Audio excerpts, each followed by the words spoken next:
Una de las características que como desarrolladores al momento de trabajar con JavaScript o TypeScript desaprovechamos mucho es el manejo de errores.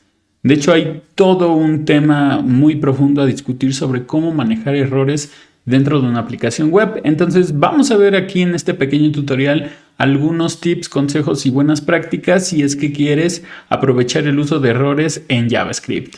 Lo primero es entender cómo funcionan los errores. Típicamente los errores los vemos al momento en el que nuestro código no funciona como debería funcionar o estamos olvidando algún detalle importante. Por ejemplo, si yo escribo un console.log y trato de imprimir mi variable edad, esta variable no la definí anteriormente, entonces cuando ejecute mi código voy a obtener el siguiente error. Vamos a entender un poco la estructura. Por ejemplo, aquí nos dice el tipo de error que está lanzando JavaScript, es decir, un reference error. Y a continuación me dice un poco la explicación, edad no está definido. Así es la forma en la que empezamos a conocer los errores cuando estamos aprendiendo JavaScript. Sin embargo, hay muchas mejores formas de poder manejar los errores para hacer, digamos, de los errores una funcionalidad. Nosotros podemos lanzar los errores a voluntad o bajo demanda, según lo requiera nuestra lógica de código. Por ejemplo, aquí yo tengo una función y si yo quisiera lanzar un error, voy a utilizar la palabra throw y voy a decirle throw new error y dentro le voy a colocar un mensaje. Entonces, cuando se ejecute mi aplicación, va a crear un nuevo error y lo va a mostrar aquí en la consola. Esto, al igual que cualquier otro error que existe en JavaScript, va a hacer que la ejecución de mi código se detenga, por lo que es importante entender en qué circunstancias podemos utilizar el throw para mandar un nuevo error y si ese error lo vamos a cachar en alguna otra parte de nuestra aplicación. Aquí tenemos otro ejemplo en donde tengo dos funciones. Mi primera función es la que va a lanzar un nuevo error. Nuestra segunda función es la que lo va a atrapar. Típicamente podemos utilizar un try y catch para poder colocar el código el cual puede llegar a lanzar un error y atraparlo dentro de mi catch. A partir de eso, digamos que ya no estamos haciendo que la ejecución de nuestro código se detenga, sino que estamos, como parte de la lógica, atrapando el error y podemos a continuación procesarlo para seguir con alguna otra operación. En nuestro caso, lo único que hago es imprimir un texto y mostrar lo que tiene el error. Ahora, otra parte importante de los errores es que nos muestra el stack trace. ¿Qué es el stack trace? Es la información que nos ofrece los errores para entender en qué punto de nuestro código, específicamente en qué archivo y en qué línea de código fue que se desató ese error. En nuestro caso nos está diciendo que se dio a partir de la función run, ¿no? En el archivo main.js en la línea 2, lo cual es correcto. Y a continuación el stack trace nos muestra toda la jerarquía de funciones, las cuales se fueron llamando hasta que se desencadenó este error. En nuestro caso nos dice que la siguiente función, o digamos la función previa a run, fue catch error en la línea 7. Entonces nos ayuda mucho a aprender a hacer el debugging o a depurar nuestro código para entender en qué parte de nuestro código fue que se desató esa excepción. Ahora, todos los errores por defecto tienen dos propiedades importantes que nos pueden ayudar más adelante para poder manejar todo el tema de excepciones y errores dentro de nuestro código. Las propiedades son message y name. Message lo único que nos va a mostrar es el mismo mensaje que nosotros ocupamos cuando lanzamos nuestro nuevo error, en este caso oops. Y el punto name hace referencia al tipo de error que estamos obteniendo. En este caso es un error genérico de tipo error.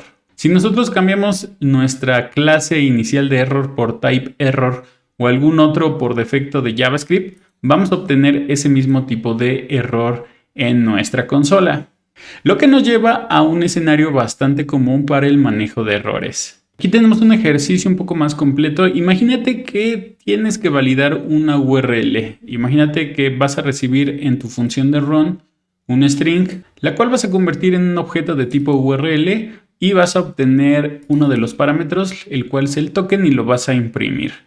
Tú vas a colocar aquí en catch error tu try y catch, vas a mandar a llamar tu función y si sucede algún error, pues vas a mostrar el mensaje y el tipo de error. Entonces, si yo le coloco una URL como esta, me va a mostrar el token correctamente. ¿Cómo podríamos utilizar los errores para poder detectar errores al momento de colocar parámetros dentro de nuestras funciones?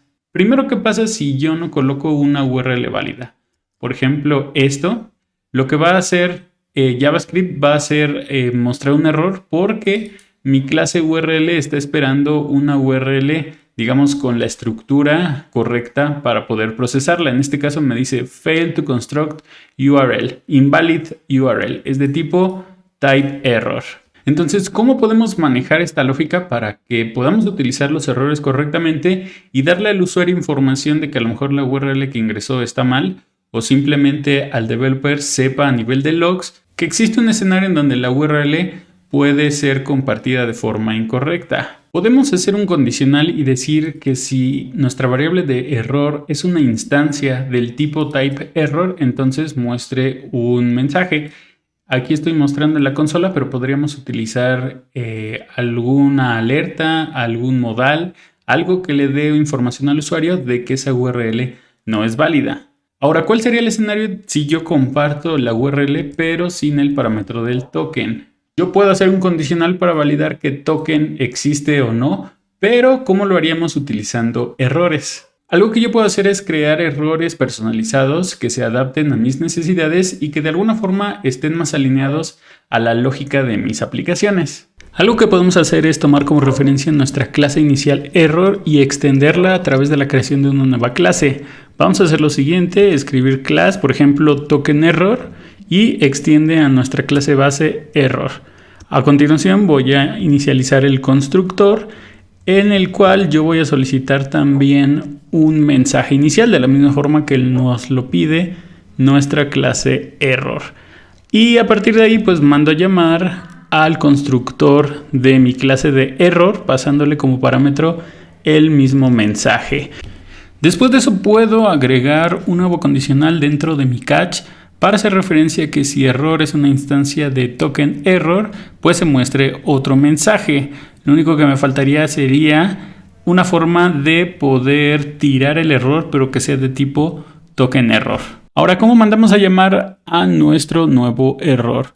Si nos regresamos aquí a la parte donde estamos extrayendo el parámetro token, nosotros queremos validar que si no existe, entonces mande un nuevo error, pero ahora de tipo token error. Entonces, si no existe, throw new token error con nuestro mensaje de token no existe. Y esta es la parte en donde nosotros lanzamos el error, pero en la parte de catch error es donde debemos validar si el error es una instancia de token error. Entonces aquí en if error, instance of type error, vamos a decirle else if. Si entonces el error es instancia de token error, imprime console.log. La URL no tiene un parámetro de token. De esta forma puedo hacer la distinción específicamente por el tipo de error que acabo de crear. Y a nivel de negocio de aplicación es mucho más entendible que el tipo de error que estoy lanzando tiene que ver más con un token que simplemente con un type error, el cual vemos que podría caer cualquier otro escenario, por ejemplo, si no declaro una variable o imprimo el valor de una variable que no existe. Entonces, este tipo de errores es mucho más genérico y este es mucho más específico. Por último, pues lo interesante no solamente es extender o saber que podemos extender un error para tener un error personalizado, sino que también pudiéramos agregarle más información. Recuerda que al final, cuando nosotros declaramos un nuevo error, solamente tenemos dos propiedades a las cuales podemos acceder. Uno es el nombre y dos es el mensaje. ¿Qué pasa si yo quisiera agregar más información cuando lanzo un error? Aquí podemos hacer uso de nuevo de nuestra clase, porque, por ejemplo, podríamos agregarle aquí otro parámetro que fuera, por ejemplo, metadata, ¿no? Entonces, esta metadata voy a definirla acá y voy a decir this.metadata va a ser igual a metadata. Por lo tanto, cuando yo tire mi token error, puedo agregar un nuevo objeto y le puedo poner token para que me muestre qué es lo que tiene ese token. O incluso puedo ponerle que la URL. No. Y entonces aquí dentro puedo decirle, bueno, muéstrame ese token. Si es que no existe, quiero saber qué valor tiene. O incluso la URL completa. Esto podría incluso funcionar porque si quiero validar que el token, por ejemplo, tenga un cierto formato, imaginemos que todos los tokens deben de tener al menos este primer formato, ¿no? Entonces, si eso no se cumple, cualquiera de estas dos condiciones va a hacer que se lance un nuevo error. Entonces, en nuestro caso, vamos a probar. Si yo le pongo token es igual a Bad Bunny 123, me sigue mandando mi mensaje, pero ¿cómo puedo ver entonces la información? Voy a decir error.metadata. Entonces ahora podemos ver que mi error está guardando la información que yo configuré previamente, tanto el token como la URL. ¿Qué pasa si no le coloco ningún token? Debería mandarme también ese objeto, aunque el token sea nulo, me sigue mostrando la URL que estamos pasando. Entonces, esa es una forma adicional que tenemos para el manejo de errores en JavaScript. Me gustaría saber sus opiniones y si ya habían utilizado los errores de esta manera o simplemente usaban el clásico try y catch para poder loguear a lo mejor el mensaje del error, pero nada más. Si les gustó este video, los invito a que me regalen su like, que se suscriban al canal.